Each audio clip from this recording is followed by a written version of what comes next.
Dan, we have some breaking news. We have some breaking news, and you're probably going to have to do some work now, some proper work this evening. Richie? Dan. News breaking this evening that Kevin Doyle has announced his retirement from football, not just international football, but football full stop. He's released a statement via his Twitter account, which says, "Today I'm sad to announce that after listening to medical advice, I will play no further part this season and will be retiring. This year it has been clear to me that heading the ball has become problematic and causing me to have repeated headaches. 2 concussions this season and numerous others over the years have made this more concerning. After consulting the experts in this field, it has been decided that to avoid the possibility of these symptoms becoming more serious and permanent, I will be hanging up my boots for good. I will take this opportunity to thank everyone who has supported me during my career, especially my family, all the coaches and teammates and the fans of any team that I've played for, whether in Ireland, the UK or the USA." He also goes on to thank everybody else that's had a role in his career, saying, "I'm privileged and proud to fulfil my childhood dream of playing for my country," and that's an added bonus. Thanks, and see you in Wexford. Yeah. Wow, that's pretty extraordinary news. Yeah, 34. There'd been rumours about this for the last couple of days, that he was on the verge of retirement because of concussion, and it's going to be a big story because of the reasons that he is stepping away. And you think of him as a player, he was always such a brave player in terms of getting up, challenging at corners, challenging in those long balls that we play. You think of Traps, I mean, we mentioned Traps Ireland. I mean, Kevin Doyle was like the battering ram figure for large periods. That was his job. It was extremely punishing. And now there's this very serious issue here, in terms of the attitude to concussion and so on. And I mean, Kevin Doyle was someone, when he went to England first, and this is slightly different, it's more the wear and tear of his body generally. He played an unbelievable amount of games because he went straight through the season from Cork City to Reading, and I don't think he missed one in sort of 12 to 18 month period. First year in the Championship, he played 45 games, which was coming off the back of probably 20 games here in a season with Cork City, and went straight into what Sean Maguire is basically doing at the moment.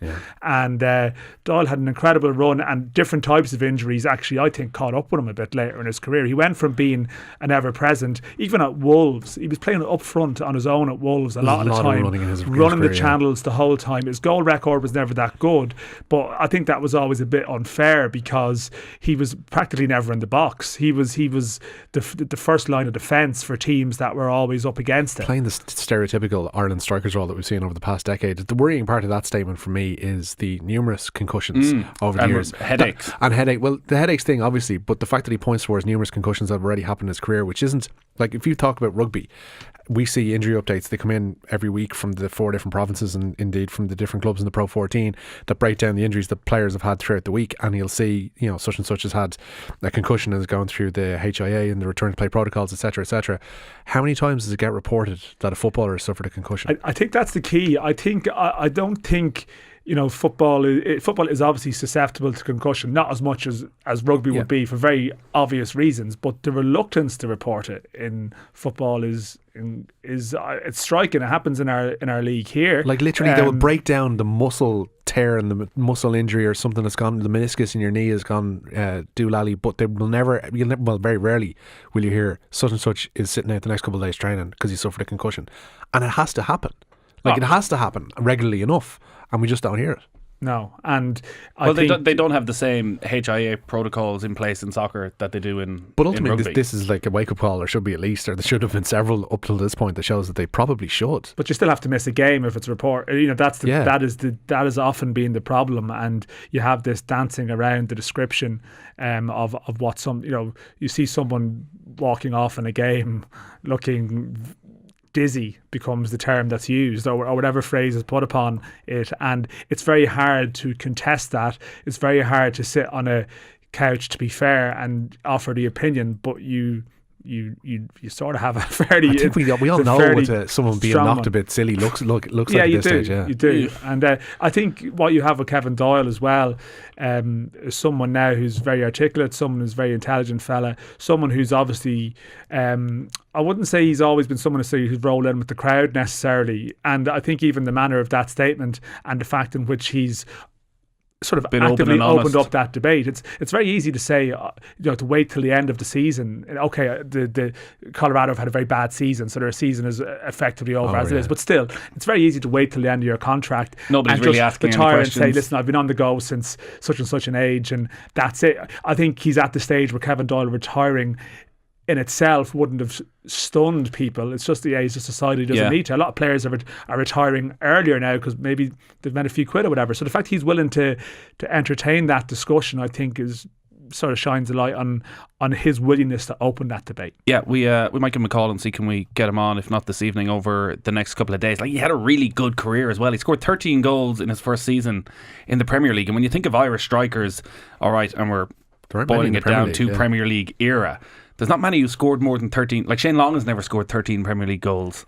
in a season. You're looking at Robbie Keane, Niall Quinn, and possibly Niall Quinn, and that is probably it. Yeah, in terms of getting to 13, I think double figures, because Long got to double figures for the first time a couple of seasons ago, and I'm guessing maybe Walters at some stage might have had a double figure season. I'm sort of, taking a stab at that there, but I think Doyle had a great career. When you consider that Kevin Doyle's career started as a fringe player at St Patrick's Athletic, who actually played wide, and I've spoken to players who played with him at that time who didn't think he was up to much. Didn't think he was up to much in the sense that he was going to go on and play for his country. League of Ireland player. Yeah, go on and play for his country at a major tournament. And he went to Cork, and Pat Dolan played a huge role in his career. Pat Dolan was also played a big role in off the park as well. Still his agent. Yeah, and did Mick Wallace and Wexford Youths as well. But in terms of sort of probably draining the best out of his ability, I think he did pretty well in that regard, and got some good moves. As I said, he was always with clubs Premier League wise that were fighting fires all the time. He ended up in that awkward situation, it seemed, with Wolves, where he was always linked with big clubs, and maybe it was good work on behalf of his agent. There was constant speculation to Liverpool and Arsenal, but he signed a contract when he was with Wolves, a very good long-term contract that had him on very good wages, and then Wolves collapsed, and he ended up in League One, and he's in this terrible position, of everyone saying, why doesn't he move? Why doesn't he move?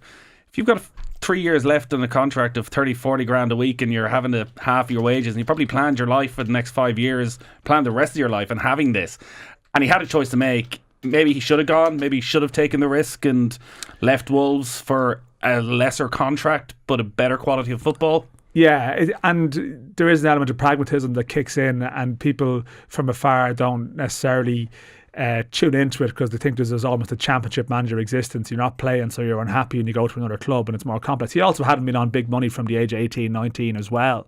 He would have got the big money relatively late in his career. But yeah, I'm fairly sure there was certainly substance to some of that speculation, and I think it might have been Everton at one stage. There was a move that could have come off that didn't happen, that and maybe most likely, he was. I think he was actually loyal at that point himself, when maybe actually as much as he actually dug in, I suppose, at the end, as you say, and stuck it out. There were points maybe where other players might have agitated when he didn't. And he might have got moved. So it all sort of went full circle, I guess, in the end. But yeah, I mean, there was a time where we had... He still scored some big goals for Ireland along the way in terms of qualifying campaigns. I can sort of think of goals in Cyprus and Slovakia, and just... Yeah, exactly. Not maybe hugely glamorous goals in the sense that they're going to be featuring in memory, sort of highlights reels in 10 years' time. But he did his bit, but I actually feel he was one of those that by the time Euro 2012 came along, which maybe should have been his crowning time as an Irish player, that was the season Wolves went down and their players were all in a real low, and his form suffered, and he got dropped after the first game, and Simon Cox played. Yeah, all right, well, we wish him the very best of luck, and as I say, hopefully we'll talk to him over the next little while as well, and hopefully there are no longer term effects for Kevin Doyle.